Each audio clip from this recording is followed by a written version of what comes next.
എല്ലാ പ്രിയപ്പെട്ടവർക്കും ക്രിസ്തുയേശുവിൻ്റെ നിസ്തുല നാമത്തിൽ സ്നേഹവന്ദനം. ഇന്നത്തെ നമ്മുടെ ധ്യാനത്തിനായി ദാനിയേലിൻ്റെ പുസ്തകം 10-ാം അധ്യായം 7-8 വാക്യങ്ങൾ. ദാനിയേൽ 10-7-8. ദാനിയേൽ എന്ന ഞാൻ മാത്രം ഈ ദർശനം കണ്ടു. എന്നോടുകൂടെ ഉണ്ടായിരുന്ന ആളുകൾ ദർശനം കണ്ടില്ല. എങ്കിലും ഒരു മഹാഭ്രമം അവർക്ക് പിടിച്ചിട്ട് അവർ ഓടി ഒളിച്ചു. അങ്ങനെ ഞാൻ തനിച്ച് ശേഷിച്ചിരുന്ന ഈ മഹാദർശനം കണ്ടു. എന്നിലൊട്ടും ബലം ശേഷിച്ചിരുന്നില്ല. എൻ്റെ മുഖശോഭ ക്ഷയിച്ചുപോയി. എനിക്കൊട്ടും ബലം ഇല്ലാതെയും ആയി. കർത്താവിൻ്റെ പരിശുദ്ധ നാമം വാഴ്ത്തപ്പെടട്ടെ. ദൈവസന്നിധിയിൽ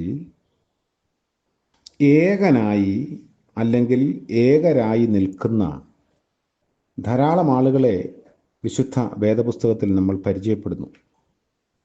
അതിനെക്കുറിച്ചുള്ള ചിന്തകളാണ് ഈ ദിവസങ്ങളിൽ നമ്മൾ പങ്കുവയ്ക്കുന്നത്. ദാനിയേൽ തനിച്ച് ദൈവസന്നിധിയിൽ ദർശനം കണ്ടു. ചെറുപ്രായം മുതൽ കൂട്ടിനാരുമില്ലെങ്കിലും നിശ്ചയദാർഢ്യത്തോടെ ഉറച്ചു നിൽക്കാൻ ധൈര്യം കാണിച്ചവനാണ് ദാനിയേൽ.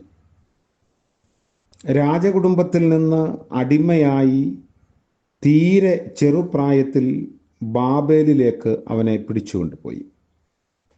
രാജകൊട്ടാരത്തിൽ പ്രത്യേക അഭ്യസനത്തിനായി തിരഞ്ഞെടുക്കപ്പെടാനുള്ള നിയോഗവും അവന് ലഭിച്ചു. രാജാവിൻ്റെ ഭോജനം കൊണ്ടും താൻ കുടിക്കുന്ന വീഞ്ഞുകൊണ്ടും തന്നെത്താൻ അശുദ്ധമാക്കയില്ല എന്ന് ദാനിയേൽ ഹൃദയത്തിൽ നിശ്ചയിച്ചു എന്ന് ദാനിയേലിൻ്റെ പുസ്തകം 1-ാം അധ്യായത്തിൻ്റെ 8-ാം വാക്യത്തിൽ നമ്മൾ വായിക്കുന്നു. കൂട്ടിന് 3 യഹൂദ ബാലന്മാരെയും കിട്ടി.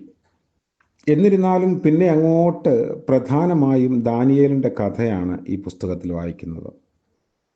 ദാനിയേൽ ബാലനായിരുന്നപ്പോഴേ ദൈവത്തോടുകൂടെ നടക്കാൻ തീരുമാനിച്ചവനാണ്. തൻ്റെ ജനത്തിനു വേണ്ടി ദാനിയേൽ ഏകനായി മധ്യസ്ഥത ചെയ്തു. ദൈവം അവനെ വിളിക്കുന്നത് ഏറ്റവും പ്രിയനായ ദാനിയേലേ എന്നാണ്. ഏറ്റവും പ്രിയനായ ദാനിയേലിനും ഏറ്റവും പ്രിയനായ അപ്പോസ്തലനായ യോഹന്നാനും മാത്രമാണ് ഒരുപോലെ കർത്താവിനെ അവിടുത്തെ പൂർണ്ണ മഹത്വത്തിൽ ദർശനം കാണാൻ ഭാഗ്യം ലഭിച്ചത്. അത് ദാനിയേലിൻ്റെ പുസ്തകം 10-ാം അധ്യായത്തിൽ നമ്മൾ വായിക്കുന്നു. അതുപോലെ വെളിപ്പാട് പുസ്തകം 1-16 യോഹന്നാൻ്റെ ദർശനത്തെയും വായിക്കുന്നു. ഇവർ രണ്ടുപേരും കർത്താവിനെ തങ്ങളുടെ ദർശനത്തിൽ മഹത്വത്തോടെ കണ്ടു. ഒരേ വർണ്ണനയാണ് രണ്ടുപേരും നൽകുന്നത്. എന്നാൽ ഒരു വ്യത്യാസമുണ്ട്. ദാനിയേൽ കണ്ട മഹത്വ പുരുഷൻ അരയിൽ പൊൻകച്ച കെട്ടിയിരിക്കുമ്പോൾ യോഹന്നാൻ കണ്ട മഹത്വ പുരുഷൻ മാറത്ത് പൊൻകച്ച കെട്ടിയിരിക്കുന്നു. ദാസന്മാരാണ് സാധാരണ അരയ്ക്ക് കച്ച കെട്ടുന്നത്. രാജാക്കന്മാരാണ് മാറത്ത് പൊൻകച്ച കെട്ടുന്നത്. അതായത് ദാനിയേൽ കണ്ടത് ദാസനായി വരാൻ പോകുന്ന മനുഷ്യപുത്രനെയും യോഹന്നാൻ കണ്ടത് രാജാതിരാജാവായി വരാൻ പോകുന്ന മനുഷ്യപുത്രനെയുമായിരുന്നു എന്ന് വേണം നമുക്ക് അനുമാനിക്കാൻ. ആരും കൂട്ടിനില്ലെങ്കിലും ദാനിയേൽ തൻ്റെ ജനത്തിനു വേണ്ടി ഏകനായി മധ്യസ്ഥത ചെയ്തു. സംഭവിക്കാൻ പോകുന്ന കാര്യങ്ങളെ ദൈവം തനിക്ക് വെളിപ്പെടുത്തി കൊടുത്തു എന്ന് ദാനിയേലിൻ്റെ തുടർന്നുള്ള പ്രവർത്തനങ്ങളിൽ നമ്മൾ മനസ്സിലാക്കുന്നു. യെശയ്യാവിനെ കുറിച്ച് വായിക്കുമ്പോൾ 6-ാം അധ്യായത്തിൻ്റെ 1 മുതലുള്ള വാക്യങ്ങളിൽ ഏകനായി യെശയ്യാവ് പ്രതികൂലങ്ങളുടെ മധ്യേ ദേവാലയത്തിലേക്ക് പോയി. ഉസിയ രാജാവ് മരിച്ച ആണ്ടിൽ ആകുലയുക്തനായി ഇനി എന്ത് എന്ന ചിന്താഭാരത്തോടെ ഏകനായി യെശയ്യാവ് നിന്നപ്പോൾ ഒരു വലിയ ദർശനം കണ്ടു. അത് അവൻ്റെ ജീവിതത്തിൽ ഒരു നാഴികക്കല്ലായിരുന്നു. ദൈവമഹത്വം അവൻ ഏകനായി കണ്ടു. 5-ാം അധ്യായത്തിൽ 6 പ്രാവശ്യം ജനത്തെ നോക്കി നിങ്ങൾക്ക് അയ്യോ കഷ്ടം എന്ന് പ്രവചിച്ച യെശയ്യാവ് ദൈവമഹത്വം കണ്ടപ്പോൾ തൻ്റെ അശുദ്ധിയെക്കുറിച്ച് ബോധവാനായി. എനിക്കയ്യോ കഷ്ടം എന്ന വീണ്ടും വിചാരം അപ്പോഴാണ് ഉണ്ടായത്. അവിടെ തീർന്നില്ല. ദൈവവേലയ്ക്കായി അവൻ സ്വയം സമർപ്പിച്ചു. ആർ നമുക്ക് വേണ്ടി പോകും എന്ന ദൈവ ശബ്ദത്തിന് മുൻപിൽ അടിയനിതാ, അടിയനെ അയക്കണമേ എന്ന് പ്രതികരിച്ചു. അപ്പോൾ നമുക്ക് ദൈവ സന്നിധിയിൽ മഹത്വമുള്ള ദർശനവും നിയോഗവും ആലോചനയും ലഭിക്കുന്നത് നമ്മൾ ഏകരായി ദൈവസന്നിധിയിൽ സമയം ചിലവിടുമ്പോഴാണ്.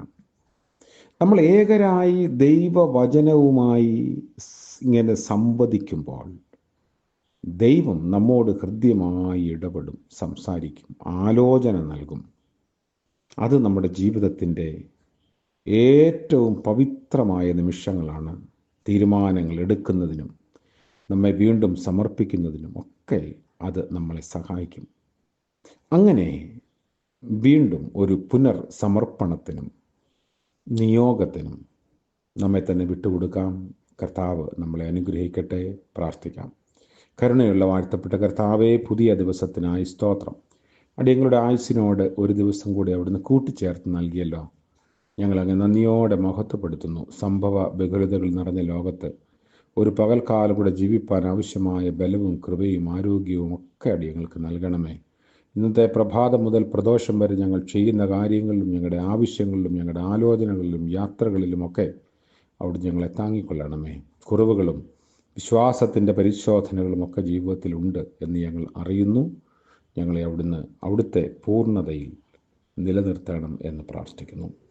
ഇന്ന് ജന്മദിനം ആഘോഷിക്കുന്ന പ്രിയപ്പെട്ടവരെയും വിവാഹ വാർഷികം ആഘോഷിക്കുന്നവരെയും ഓർത്ത് പ്രത്യേകം പ്രാർത്ഥിക്കുന്നു. കർത്താവിൻ്റെ കരുണയുള്ള കരങ്ങളാൽ പുതിയ അനുഭവത്തിലൂടെ പുതുവർഷത്തിൽ നടത്തണമേ.